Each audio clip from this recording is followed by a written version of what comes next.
Anaraka ny zanam-pandaharana ID Sport ho ianao sy ny hafakely ianao atao anatin'ny tapany faharoa anomboantsika azy ary ny ID Sport.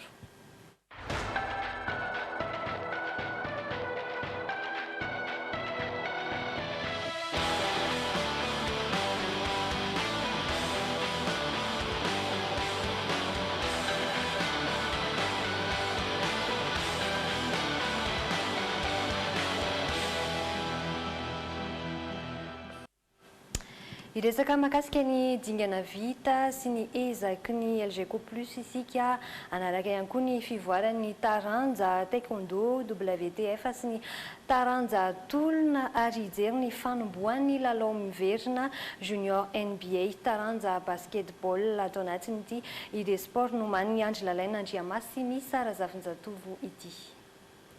Ireo amin'ireo kluba miatrika ny Pro League ny LGK plus kluba Vetinalamanga na dia tamanakarazany forona ny taona valo sy roa arivo. Tao anatin'izay 12 taona izay dia efa nibatana amboara Madagasikara sy efa nisolotenantsika tamin'ny fanana afrikana ny LGK plus. Noho ny fehezany mpitantana dia manan-kianja ho azy manokana ity kluba ity. Izay niraisin'ireo lalao ataony sady hitaizana ireo ka titakely volavolainy. Mbola toy izany niezaka raha ny filazan'ireo mpitantana ny LGK plus. Eo ny fanatsarana ny ataontsika hoe foto-drafitrasa izay efa hitantsika fa mandroso ankehitriny efa vita ny terrain fa mirositsika amin'ireo fanatsarana ny ataontsika hoe hipetrahan'ny olona dia ny tribune centrale zany ho hatsaraina manaraka ireny ataontsika hoe fenitra iresam-pirenena izay hitantsika fa miaro amin'ny aina reny ny terrain amin'izay fotoan'izay. Eo ihany koa ny ezaka n'ireo ankizy ireo izay efa napitany mpitantana teo ihany koa moa ny hoe mba hanao ezaka izy ireo mba hahafahany mandrombaka kopy faran'izay maro indrindra eto Madagasikara ary eno izy fa na ireo avy any Afrika ary na dia ezahana ny mba hatafitan'izay zavatra izay. Mahakasika ny lalao LGK plus fosa junior tao anatin'ny Pro League izay tsy vita hatramin'ny farany dia fantatra fa hiatrika kodisy izany. Ho fanokafana ny taona dia ny fety ny fampiarabana tratran'ny taona ny fianakavian'ny LGK plus omaly tena mikanja ny bypass.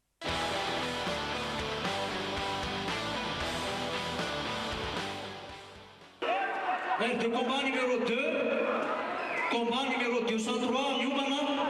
Nitanterahany ny farinandro lasa teo tena amin'ny lapan'ny fanatanjahantena Mahamasina ny fiadiana tompon-daka Madagasikara ho antaranja Hayady taekwondo WTF sokazy rehetra.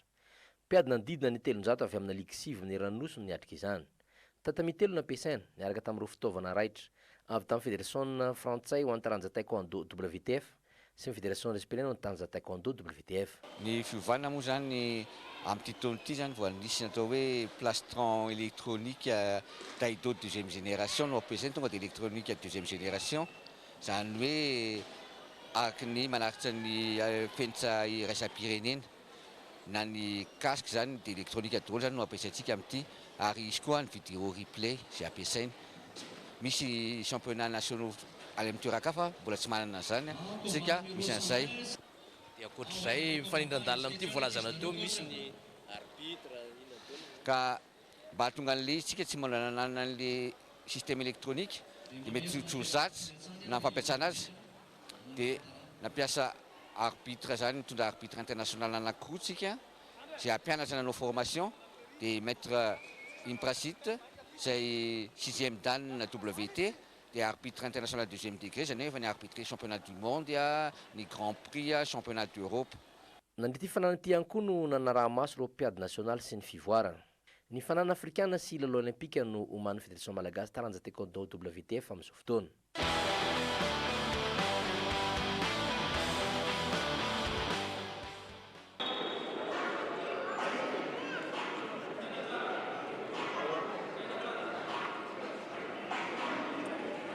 Tolo mazatra isan'ny taona dia nisokafan'ny fédération malagasy taranja tolona tamin'ny fanana national ny top lovany.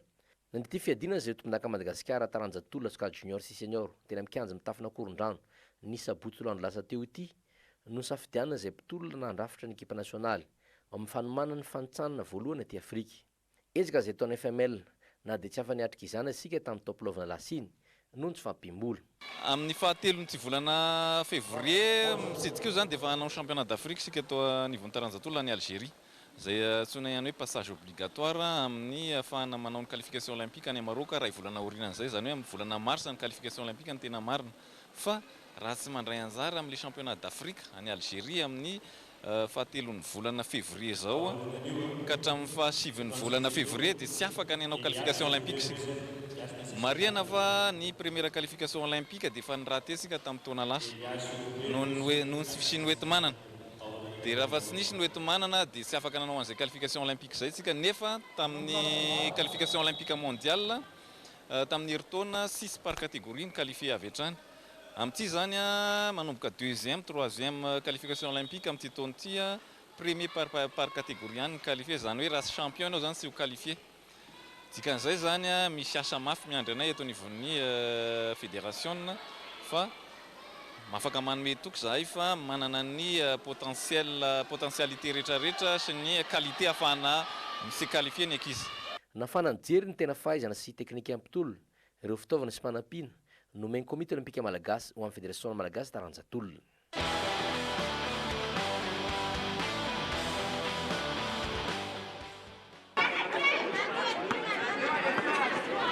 Niditra tamin'ny lalao miverana ny sabotsy tolo andro lasa teo ny fananana junior NBA, fananana basketball no sokady junior izay fananana sekoly. Hitantsika tsara zao ny fandonana Boults, Collège de France amin'ny Bucks, Saint-Joseph Mahamasina. Tolotany ny NBA no afanankarakara ty fananana junior NBA ity. Junior NBA vokatra hoentin'ny NBA eto Madagasikara izy io.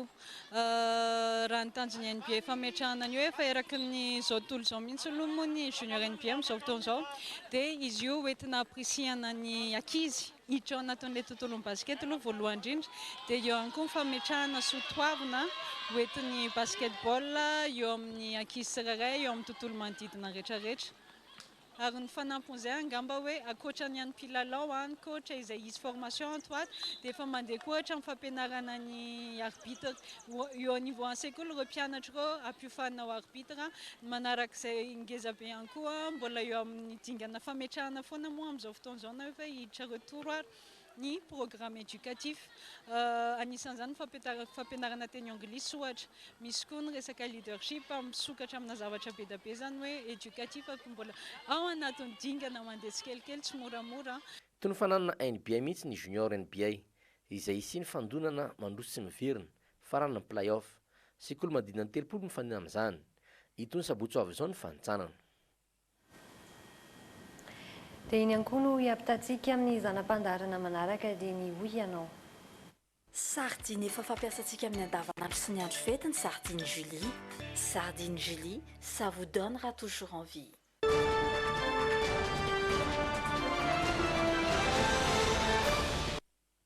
Ny dauphin amin'ny teny malagasy indray ary no nentina nantaniana ireo sedra ny mpanao gazety amin'ity androany ity nda hoarahana ary ny navaliny ireo olona teny andalana teny.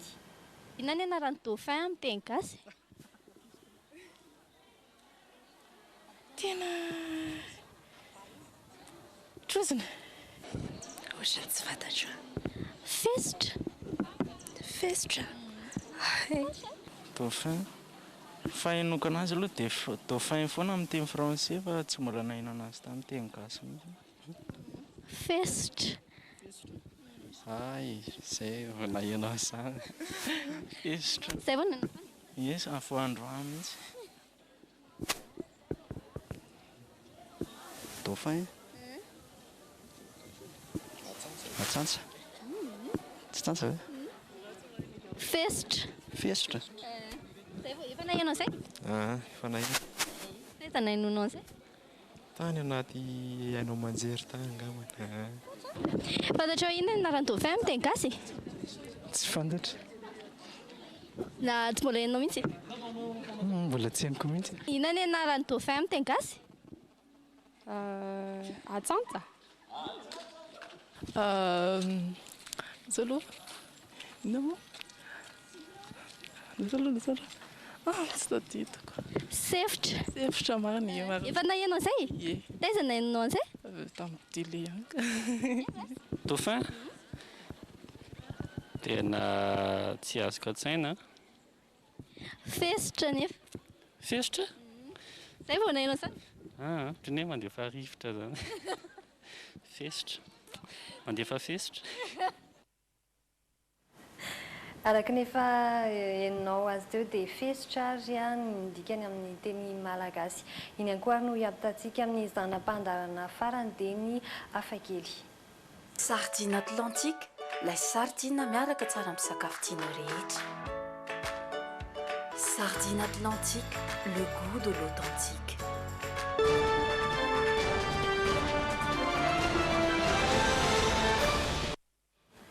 Maro ireo vehivavy mamony ainy vokatry ny herisetra ny Meksika any.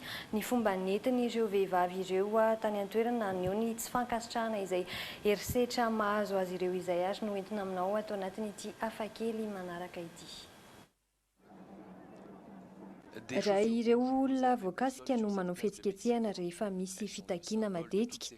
Miavaka kosa ity tranga iray tao Meksika ity satria dia kiraro mena ny azy no nasolo ireo vehivavy tsy mankasitraka ny herisetra tao azy. Ampolony eo mantsy isan'andro ireo vehivavy maty vokatry ny herisetra ara-novo mahazo azy ao Meksika izay matetika ataon'ny vadiny na ny sakaizany. Na samy resaka mahakasika ny herisetra mahazo azy ireo vehivavy teo aloha, taty aoriana voasahy izy ireo ka nahita fa ilaina ny fihetsiketsehana tahaka izao. Nampanantena ny tondra vahaolana hisorohana ny herisetra mahazo ny vehivavy ny filoha Meksikana saingy tsy mbola nisy vokany izany hatreto. Ny taona 2024 mahatratra ny amin'ny 223 ireo vehivavy voamarina fa maty vokatry ny herisetra ara-nofo mahazo azy ireo. Mais la tendance semble être à la hausse. Dia izay ihany koa no mamarana ny logité tamin'ity androany ity akasitrahana ianao tsy nisaraka taminay hatramin'ny farany manome fotoana ho anao izay raha pitso indray amin'ny 7 ora sasany hariva veloma tompoko.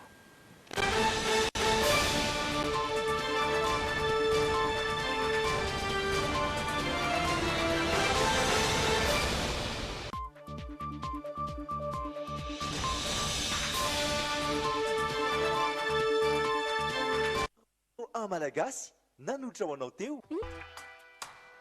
Bijouterie Santia mividy volamena. Voninandray anao ny alatsinainy hatramin'ny sabotsy. Brushing, coiffure, coloration, osez tout avec Gliss Intense Thérapie. Alors, avant de les couper, essayez Gliss Intense Thérapie. Talia ilay servieta tokana vita eto Madagasikara izay tsy misy toazy mihitsy. Matokisan'ilay kalitao tokany Talia. Talia manolotra anao ny logité.